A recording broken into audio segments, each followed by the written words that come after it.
Hello friends.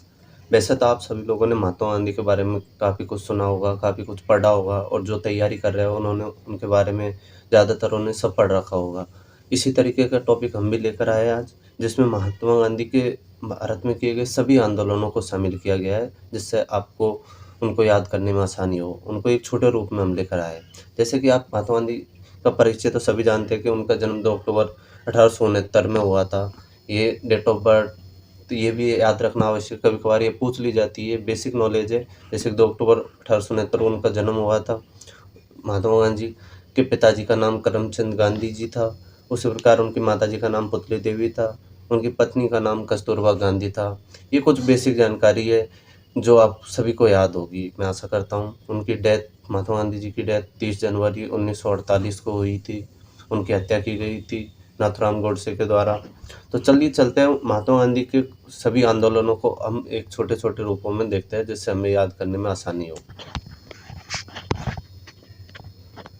जैसे कि महात्मा गांधी द्वारा चलाए गए आंदोलनों की पहले हम एक लिस्ट देख लेते हैं, उसके बाद उन पर सभी पर एक-एक करके चर्चा करेंगे। सबसे पहला आंदोलन था महात्मा गांधी देखिए जनवरी 1915 में वो यहाँ लौटे थे, भारत लौटे थे, वो दक्षिण अफ्रीका से। वो पहले दक्षिण अफ्रीका में अपने सत्याग्रह आंदोलन चला रहे थे, तो वह जनवरी 1915 में यहाँ पे लौट गए, भारत में आ गए। उसके बाद उन्होंने सबसे पहला जो आंदोलन चलाया था वो था चंपारण सत्याग्रह आंदोलन 1917 में। उसके बाद था खेड़ा सत्याग्रह आंदोलन जो गुजरात में था।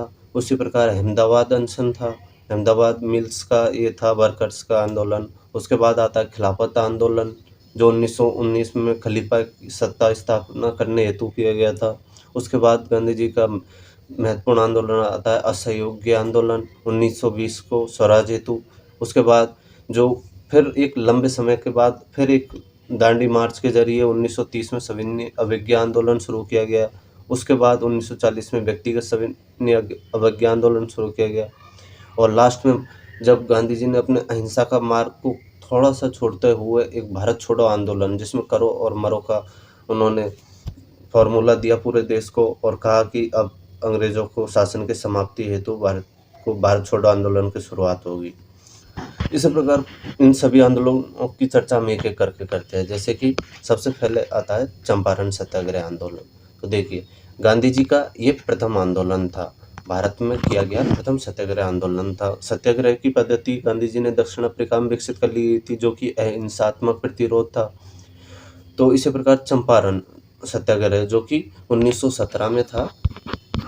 1917 में बिहार के चंपारण जिले में हुआ था। वहाँ मुख्य समस्या हो गई थी कि जो गोरे बागान मालिक थे उन्होंने किसानों से एक समझौता कर रखा था कि वह अपने एक तिहाई एक तिहाई खेती वो नील की करेंगे, यानी कि जिसको तिनकटिया पद्धति कहा जाता था। या वह नील की खेती करेंगे अपनी ज़मीन पर और उसके बदले में फिर अंग्रेज़ जो गोरे बागान मालिक होते थे वह उनसे एक अनुबंध कर लेते थे कि वह उन एक निश्चित राशि पर वह ये फसल खरीद लेंगे। लेकिन यूरोप में कुछ समय बाद कृत्रिम रंगों का उत्पादन होने लगा जिससे कि नील की माँग कम हो गई। लेकिन जो किसान थे वो यहाँ पे बर्बाद हो रहे थे क्योंकि उनको उनकी मजबूरी थी कि वह नील की खेती उगाए और उनको वह फिर वो गोरे किसान थे वह ये फसल खरीद नहीं रहे थे क्योंकि यूरोप में जो कृत्रिम रंग थे वो बनने तैयार होने लग गए थे। हालाँकि चाहते किसान भी यही थे कि उन्हें इससे छुटकारा मिले। लेकिन जब वो उसके बदले में ये था कि वह उस दूसरी फसल उगाए, तो ये जो गोरे बागान मालिक थे उन्होंने जो किसानों से अवैध वसूली करी है, उनका वह वापस दिया जाए। तो इस विरोध में इसको लेकर ही चंपारण सत्याग्रह आंदोलन हुआ, जो जहाँ गांधी जी पहुँचे और उन्होंने जब किसानों को जो अवैध वसूली की गई उसका 25% किसानों को वापस दिलाया और एक अपनी एक प्रथम विजय प्राप्त करी। इसके बाद हुआ सेकंड था खेड़ा। खेड़ा से पहले भी अहमदाबाद मिल्स का था। इसमें हुआ क्या था कि यह भी 1918 में थे और खेड़ा भी 1918 में थे। अहमदाबाद की मिल्स हड़ताल थी वो हुई थी प्लेग बोनस को लेकर, यानी कि उस समय उन्हें प्लेग महामारी फैली हुई थी तो उसके बोनस को लेकर वर्कर्स ने घोषणा कर दी कि उन्हें 50% प्लेग बोनस में चाहिए और जो मालिक थे उस मिल्स के वो उनको 50% की जगह 20% देने को ही तैयार हो रहे थे। तो गांधी जी फिर वहाँ पहुँचे और उन्होंने 50% की जगह 35% मांग करने को कहा। तो फिर बाद में अंतिम में गांधी जी की विजय हुई और जो मिल्स के वर्कर थे उनको 35% दिया गया प्ले बोनस के रूप में। उसके बाद नेक्स्ट आंदोलन किया, वो था खेड़ा गाँव में, जहाँ की गांधी जी को सरदार वल्लभ भाई पटेल से मुलाकात भी हुई। खेड़ा सत्याग्रह आंदोलन भी 1918 में ही था, यह गुजरात में है। तो यह गांधी जी का एक तरीके से पहला असहयोग्य आंदोलन था। इसमें हुआ ये था कि जो खेड़ा गाँव की फसलें थी, किसानों की फसलें थी, वो पूरी तरह बर्बाद हो चुकी थी और एक राजस्व संहिता के तहत एक नियम था कि यदि किसानों की खेती फसल 1/4 से अधिक बर्बाद हो जाती है, यानी कि उनके उत्पादन 1/4 भी नहीं होता है, तो फिर उनका लगान माफ़ कर दिया जाएगा। लेकिन जो वहाँ की सरकार थी वह इस फैसले पर अड़ी हुई थी कि किसानों को लगान चुकाना पड़ेगा। तो कारण यही था कि फसल की उपज में गिरावट हो गई थी, फसल नहीं हुई थी तो वो लगान कैसे चुका, और हैजा और प्लेग जैसी बीमारी फैली हुई थी। तो और सरकार द्वारा फिर अनुचित लगान तो वसूल किया जा रहा था। तो इसके विरोध में गांधी जी ने खेड़ा सत्याग्रह आंदोलन चला दिया। फिर अंतिम में एक कमेटी बनी, उसके तहत फिर गांधी जी की विजय हुई और गांधी जी ने जो कर नहीं चुकाने का आग्रह किया था वो मान लिया गया कि 1 वर्ष तक किसानों से कोई कर नहीं लिया जाएगा और अगले वर्षों में भी कर में कमी की गई। तो वह एक तरीके से गांधी जी का सफल आंदोलन हुआ। इसके बाद ये प्रथम 3 थे जो शुरुआती चरण में गांधी जी ने जो भारतीय जनता की शक्ति को देखा कि भारतीय जनता की कितनी शक्ति है कि वह आंदोलन कर सके। वो इन तीनों आंदोलनों में उन्होंने इससे अवगत हुए।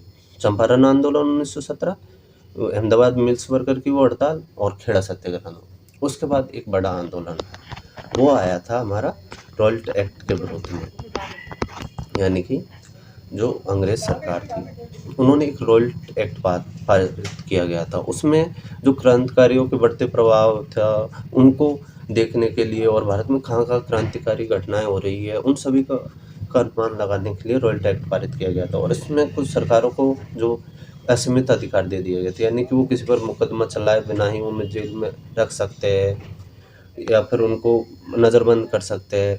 इस प्रकार के कई सारे उनको शक्तियाँ प्रदान की गई। इसके विरुद्ध में गांधी जी ने प्रथम एक भारतीय जनता को जोड़कर प्रथम एक बड़ा आंदोलन चालू किया, जिसे रॉयल्ट एक्ट के विरुद्ध आंदोलन है। यह 1919 में किया गया था। रॉयल्ट एक्ट 1919 में पारित किया गया था। हालांकि यह आंदोलन होना तो 6 अप्रैल से था, 6 अप्रैल से स्टार्ट होना था, लेकिन इसकी खबर पहले फैलने से ये पहले ही फैल गया और इससे व्यापक तौर पर हिंसा होने लगी। गांधी जी इस चीज़ के खिलाफ ही थे और इसी प्रकार रॉयल्ट एक्ट ने सरकार को असीमित अधिकार दे रखे थे। तो फिर इस हिंसा और रॉयल्ट एक्ट की शक्तियों के बीच में एक दिन ऐसा भी आया जिसमें अंग्रेज सरकार का वो घिनौना सत्य साबित हुआ, घिनौना रूप सामने आया, जिसने पूरे भारत की जनता की आंखें खोल दी। वो दिन था 13 अप्रैल 1919 को। 13 अप्रैल 1919 को यह बैसाखी का दिन, जो कि सिखों का प्रमुख त्यौहार है। तो इसमें जलियांबाग नाम की जगह पड़ती है, वहाँ पे अमृतसर में, वहाँ पे लोग इकट्ठा हुए थे और शांतिपूर्ण तरीके से बैठक कर रहे थे। कुछ बैसाखी के अवसर के रूप में भी इकट्ठा हुए थे। तो वहाँ के एक जो अध्यक्ष थे, वहाँ के माफ़ कीजिएगा, वहाँ के जो अंग्रेज अधिकारी थे वो जनरल डायर, उन्होंने बिना किसी चेतावनी दिए पूरे जलियांवाला बाग को घेरा और उसमें फायरिंग के आदेश दे दिए गए, जिसमें कई लोग मरे। तो इस रूप में एक घिनौना कृत्य साबित हुआ, जिसको एक अंग्रेज सरकार है उसका चेहरा उजागर हुआ भारतीय जनता के सामने 13 अप्रैल 1919। लेकिन गांधी जी इन चीज़ों के खिलाफ थे, तो गांधी जी फिर इस आंदोलन को आगे नहीं बढ़ाना चाहते थे। लेकिन फिर एक नया मुद्दा मिल गया गांधी जी को, वो था खिलाफत का मुद्दा। यानी कि 1919 में तो रॉयल्ट एक्ट के विरुद्ध आंदोलन चल ही रहा था, लेकिन वह हिंसा में परिवर्तित होने के कारण गांधी जी उसको आगे नहीं बढ़ाना चाह रहे थे। लेकिन फिर एक खिलाफत आंदोलन चला। खिलाफत आंदोलन देखिए मैं बताता हूँ आपको क्या था। खिलाफत आंदोलन था कि प्रथम विश्व युद्ध हुआ, उसके बाद जो संधि हुई उसमें प्रथम विश्व युद्ध में आप सभी को ज्ञात होगा कि 2 गुट थे, एक मित्र राष्ट्र, एक ध्रुव राष्ट्र। मित्र राष्ट्रों में थे फ्रांस, इंग्लैंड, अमेरिका, रसिया, ये सब मित्र राष्ट्र में थे। और जो इनके ध्रुव राष्ट्र उसमें थी जर्मनी, तुर्की, इटली जो थे। तो इसके कारण जो जब प्रथम विश्व युद्ध में मित्र राष्ट्र जीत गए तो उन्होंने क्या करा कि तुर्की का विभाजन कर दिया और पहले ऐसा था कि तुर्की के जो खलीफा थे, यानी तुर्की के जो प्रधान थे, वो अपने आप को खलीफा मानते थे, यानी कि सभी मुसलमानों के मसीहा। एक तो आप मसीहा बोल सकते हो, उनके वो मसीहा है, सभी अपना प्रधान मानते थे सभी मुसलमान, और भारतीय मुसलमान भी फिर उनको अपना खलीफा मानते थे। और तुर्की के साथ ये व्यवहार किया गया तो भारत के मुसलमान उससे रोष थे, और इसमें बम्बई में एक खिलाफत समिति का गठन किया गया, जो कि 2 भाई थे, मोहम्मद अली और शौकत अली। इन दोनों एक खिलाफत समिति का गठन किया गया और गांधी जी को यह कार्य दिया गया, गांधी जी खिलाफत आंदोलन चलाए। गांधी जी ने इसको एक अन्य रूप में लिया कि भारतीय मुसलमानों को स्वतंत्र संग्राम में जोड़ने के अवसर के रूप में। गांधी जी ने इसे अन्य अवसर में लिया कि भारतीय जो मुसलमान हैं उनको इसके ज़रिए भारतीय स्वतंत्रता संग्राम के उस आंदोलन में जोड़ा जा सकता है, जो अंग्रेजी शासन ने जो बाँटो और राज करो का जो नीति अपना रखी थी, उसको उसके विरोध में गांधी जी ने ये अपनी तरकीब निकाली कि वह खिलाफत आंदोलन के ज़रिए भारतीय मुसलमानों को इसमें शामिल कर सकते हैं भारतीय स्वतंत्रता संग्राम में। तो उन्होंने फिर सितंबर 1920 में कोलकाता अधिवेशन में जो कांग्रेस के नेता थे, उनको भी इस चीज़ के लिए राज़ी कर लिया कि उन्हें एक खिलाफत आंदोलन चलाना चाहिए। तो ये फिर खिलाफत आंदोलन शुरू किया गया, जिसमें कहा गया कि तुर्की के साथ इस प्रकार का भेदभाव नहीं किया जाए, तुर्की खलीफा को अपना पद दिया जाए और कुछ अन्य शर्तें रखी थी। यह आंदोलन फिर खिलाफत का आंदोलन चलता रहा, जनवरी 1921 के तक चलता रहा, उसके बाद समाप्त हुआ। उसी के बाद एक नया रूप लेकर यह आंदोलन चला हुआ, वह था असहयोग आंदोलन। ये रॉयल सत्याग्रह की कुछ सफलताएं गांधी जी को मिली थी कि वह पूरी जनता को जोड़ने में कामयाब रहे थे, पूरी जनता को इस आंदोलन में जोड़ने में सफलता प्राप्त की थी उन्होंने। तो उसको देखते हुए उन्होंने 1 अगस्त 1920 को, यानी कि जो कि पुण्यतिथि है उनकी तिलक जी की, बाल गंगाधर तिलक जी की, उनके दिन के अवसर पर ही उन्होंने असहयोग आंदोलन की शुरुआत की। और इस आंदोलन में गांधी ने लोगों से आग्रह किया कि वे उपनिवेशवाद का खत्म करना चाहते हैं, स्वराज की प्राप्ति करना चाहते हैं। उन्होंने कहा था कि यदि भारतीय जनता उनका साथ देती है तो वे 1 वर्ष में स्वराज प्राप्त कर सकते हैं। और यह असहयोग आंदोलन उनके मुताबिक ही काफ़ी सफल रहा, यानी कि इसमें स्कूल, कॉलेज, न्यायालय और मतलब कि किसानों ने, मुसलमानों ने और भारत की जो आम जनता है, उन्होंने सभी में इसमें बढ़-चढ़ कर हिस्सा लिया। छात्रों ने और सरकारी जो अंग्रेजी शासन के अंदर जो सरकारी नौकर थे, उन्होंने भी अपनी नौकरियाँ छोड़ दी। इस प्रकार सभी गांधी जी कहने पर असहयोग के आंदोलन में उतारा। जैसे कि असहयोग आंदोलन बढ़-चढ़ कर सफल हो रहा था, उसके बाद ही एक ऐसी घटना हुई जिसने गांधी जी को झिझक कर रख दिया। वो घटना थी चोरा-चोरी की घटना, यानी कि चोरी की घटना 4 फरवरी 1922 को हुई, जिसमें क्या हुआ था कि गुस्साई भीड़ ने एक पुलिस चौकी थी, वहाँ उन्होंने पुलिस थाने में उनसे भिड़ंत हो गई पुलिस वालों से, और उन्होंने उस पुलिस थाने में जो पुलिसकर्मी थे उनको पे वापस हमला किया और उन्होंने पुलिस थाने पे आग लगा दी, और जो कुछ पुलिसकर्मी बचे उन्हें फिर मारा और उसी आग के अंदर पटक दिया। यानी कि ये कुछ एक हिंसक घटना हो गई। गांधी जी इस चीज़ को कभी भी सहन नहीं कर सकते थे। उन्होंने चोरी घटना के बाद ही 12 फरवरी 1922 को अपना आंदोलन वापस ले लिया, और उसके तुरंत बाद ही कांग्रेस ने अपनी सभी कमेटियों में आदेश पारित कर दिया कि वह असहयोग आंदोलन को वापस ले रहे हैं। इसके बाद फिर गांधी जी कुछ अन्य रचनात्मक कार्यों में चले गए, क्योंकि उनका यह था कि प्रतिरोध, संघर्ष, विराम, संघर्ष, वह नीति फॉलो कर रहे थे। यानी कि वह चाहते थे कि जनता को लंबे समय तक किसी भी संघर्ष में न उलझाया जाए। एक वह कुछ समय तक संघर्ष करे, फिर विराम करे, यानी कि उसकी योजना बनाए और उसके बाद फिर वह संघर्ष करे। तो यह घटना हो गई। उसके बाद गांधी जी को गिरफ्तार कर लिया गया था, उन पे मुकदमे चलाए गए, लेकिन कुछ समय बाद ही उनको रिहा कर दिया गया था। उसके बाद गांधी जी सक्रिय राजनीति से बाहर चले गए।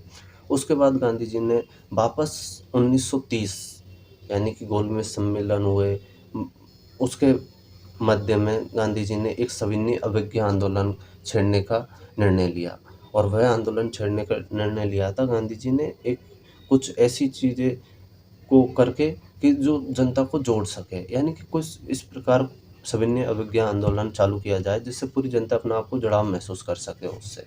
तो वह था, नमक लिया गांधी जी ने। नमक एक ऐसी चीज़ थी जो गरीब से गरीब इंसान भी और अमीर से अमीर इंसान भी, सबको इसकी ज़रूरत थी। और अंग्रेज़ सरकार ने नमक पर अपना अधिकार स्थापित कर रखा था, यानी कि कोई भी आम आदमी को नमक के अधिकार नहीं दे रखे थे कि वह नमक बना सके और उसका उपयोग कर सके। अंग्रेज़ सरकार ने नमक के सारे अधिकार अपने पास रख लिए। तो गांधी जी ने यहीं से ही अपना सभी अवज्ञा आंदोलन था उसको चालू करने का निर्णय लिया।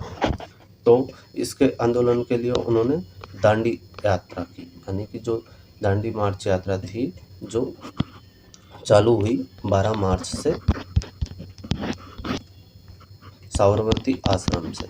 अपने 78 अनुयायियों को लेकर गांधी जी ने दांडी यात्रा प्रारंभ की और 6 अप्रैल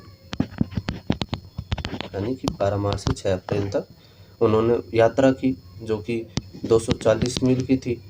तो 6 अप्रैल को उन्होंने दांडी नामक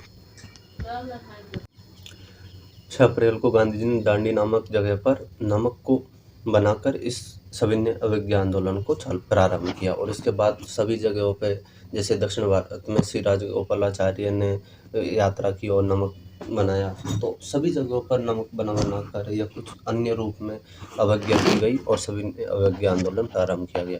यह गांधी जी का खूब सफल रहा और इसके बाद ही अंग्रेज सरकार झुकने को तैयार हुई और उन्होंने गांधी इरविन समझौता करने को तैयार हुआ और कहा कि गोलमेज सम्मेलन में आप भाग ले और उसके बाद अंग्रेज सरकार भारतीयों को शासन सौंपने के लिए जो भी विचार करेगी वह गोलमेज सम्मेलन करेंगे। तो उसके लिए गांधी जी को उन्होंने मना लिया।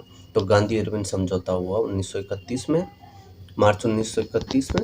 और उसके बाद गांधी जी अपने एक जहाज राजपूताना में इंग्लैंड में चले गए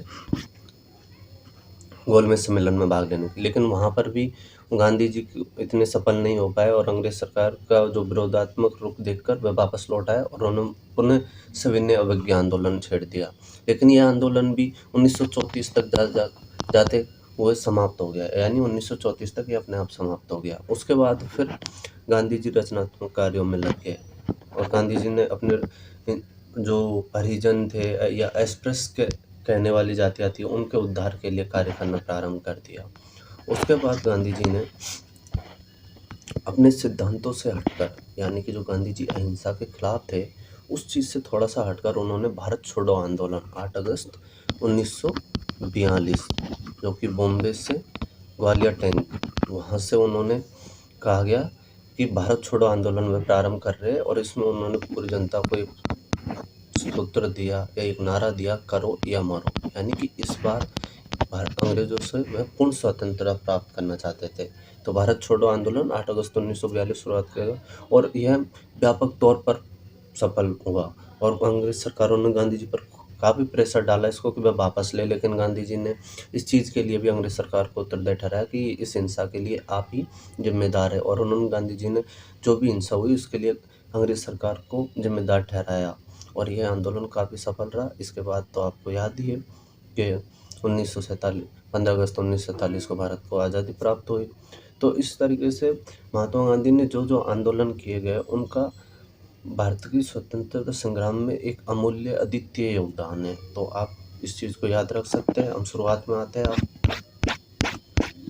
जो गांधी जी के आंदोलन थे हमने एक एक करके सभी पर चर्चा करी, लेकिन जो ये थे कि चंपारण सत्याग्रह आंदोलन वो नील की खेती के लिए था, खेड़ा सत्याग्रह आंदोलन तो वो तो लगान की वृद्धि के लिए था, किसानों को जो लगान वृद्धि हुई थी उसके लिए था, उनको माफ़ करने के लिए था क्योंकि उनकी फसलें खराब हो गई थी। अहमदाबाद का जो था वो ब्लैक बोनस को लेकर था। इस प्रकार जो खिलाफत आंदोलन है वो था कि वो तुर्की के जो खलीफा है या तुर्की के साथ जो प्रथम विश्व युद्ध के बाद जो व्यवहार किया गया उसके विरुद्ध था। असहयोग आंदोलन था, ये गांधी जी का एक व्यापक आंदोलन था जिसमें उन्होंने सभी जनता को शामिल किया गया इसमें। इसके बाद जो दांडी मार्च करके उन्होंने सभी ने अवज्ञा आंदोलन चलाया, यह भी गांधी जी का एक बड़ा आंदोलन था।